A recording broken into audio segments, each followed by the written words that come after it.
Hello students, this is Naveen Mishra, your physics teacher, and today we are going to start our new topic, uniform circular motion. Students, this topic is a part of our life. In your daily life, you can observe so many types of circular motion. For example, take a stone, tied it with a string and start to circulate it. You will observe a circular motion. You can obtain the circular motion in planetary motion. You can obtain circular motion in the rotation of your wheels. Now, there are so many types of motions which are involved in our daily life, and these are the circular motions. How we can identify the circular motion? Let us see. Students, whenever a body performs a circular motion, then definitely it requires a center. About this center, there is a body. Consider the mass of this body is m, and this body is start to circulate in this circular path. It start to move in this circular path. And the path acquired by this body is circular and in shape. Students, in this chapter, our topic is uniform circular motion. Actually, in this chapter, we are going to discuss the topic that is actual name is uniform circular motion. And uniform, students, the term uniform denotes here the body moving with uniform speed. When a body completes a circular motion with uniform speed, then the body is said to be in uniform circular motion. Suppose, for example, I am taking this key and I am tying it with a string. Suppose I am circulating it in a circular path. This string is performing a uniform circular motion. You can see that the motion of a string is uniform. But what happens if I start to circulate this string sometime with lower velocity and sometime with higher velocity? Then we will say that this motion is a non-uniform circular motion. Then students, whenever a body performs a circular motion with uniform velocity, with a constant velocity, just like your fan is moving, in such type of velocity, you will say the motion is uniform circular motion, and the body acquires a circular path whose radius is r. Then what are the requirements for to perform a circular motion? First of all, there should be a body of mass m. You can take a stone. Second, a center about which the body circulates itself. And third one is a radius. Students, whenever a body performs uniform circular motion, in that case, in such type of motion, the direction of velocity is towards the tangent. As we all know that velocity is a vector quantity. Speed is a scalar, but velocity is a vector. Hence, in circular motion or in uniform circular motion, the body moves with a constant speed, but the velocity should have a direction. Then the direction of velocity can be represented by these lines, which are touching the circle. These lines are just touching the circle, and the line which just touches the circle is called tangent.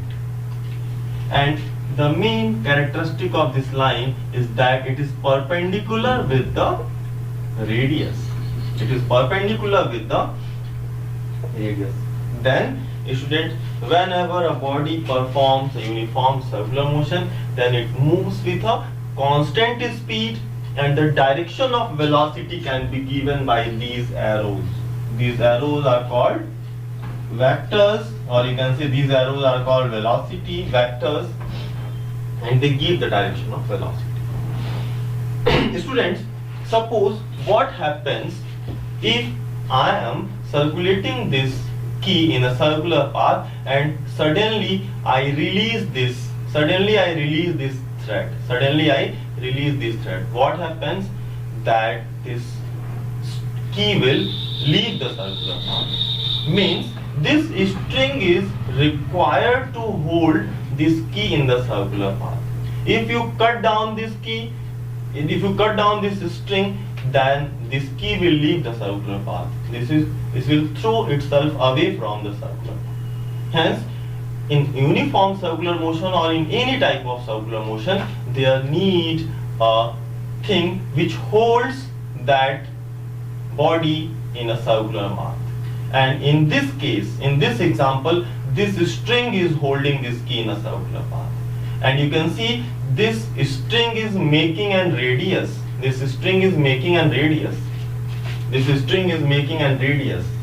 And when a body performs a circular motion, then to hold this body, there needs a force in the direction of center.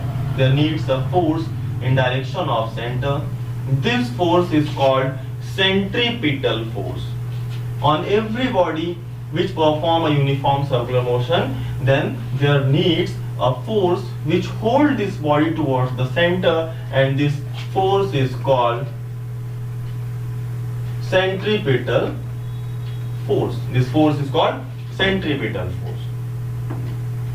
One more thing, since you all know that force is equal to mass into acceleration, then whenever the force acts on a body, then the direction of acceleration is also towards the force.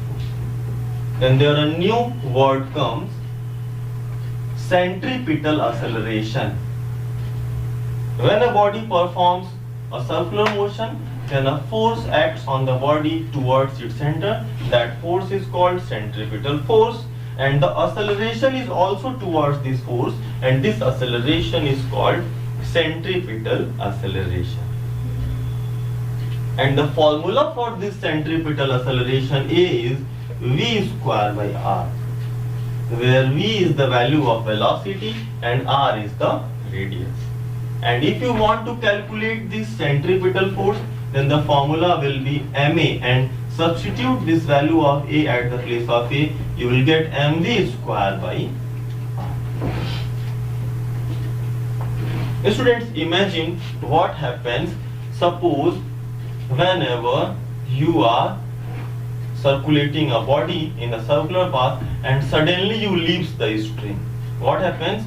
The body leaves that circular path and suddenly throw away itself out of the path.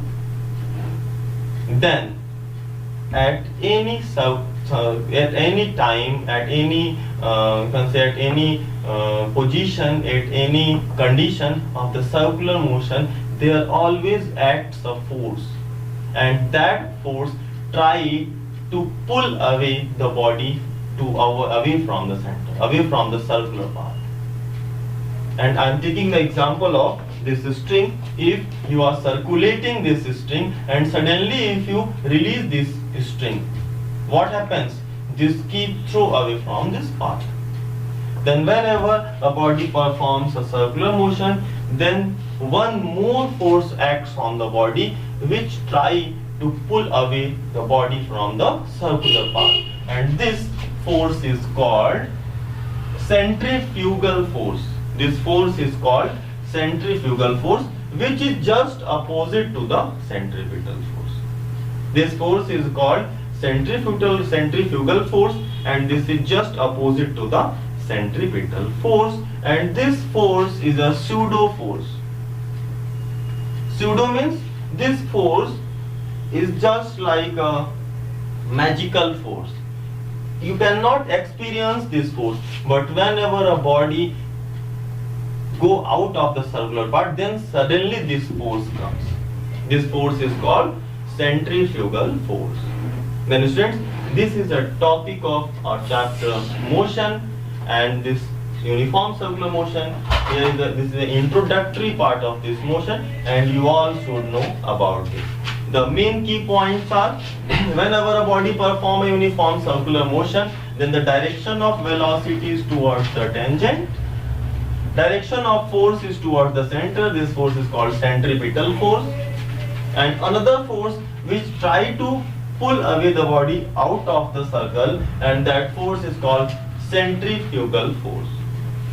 Then students, Thank you for watching this video, and in our next video we will start our new chapter, and that is laws of motion. We will start a new chapter, that is the laws of motion. Thank you for watching.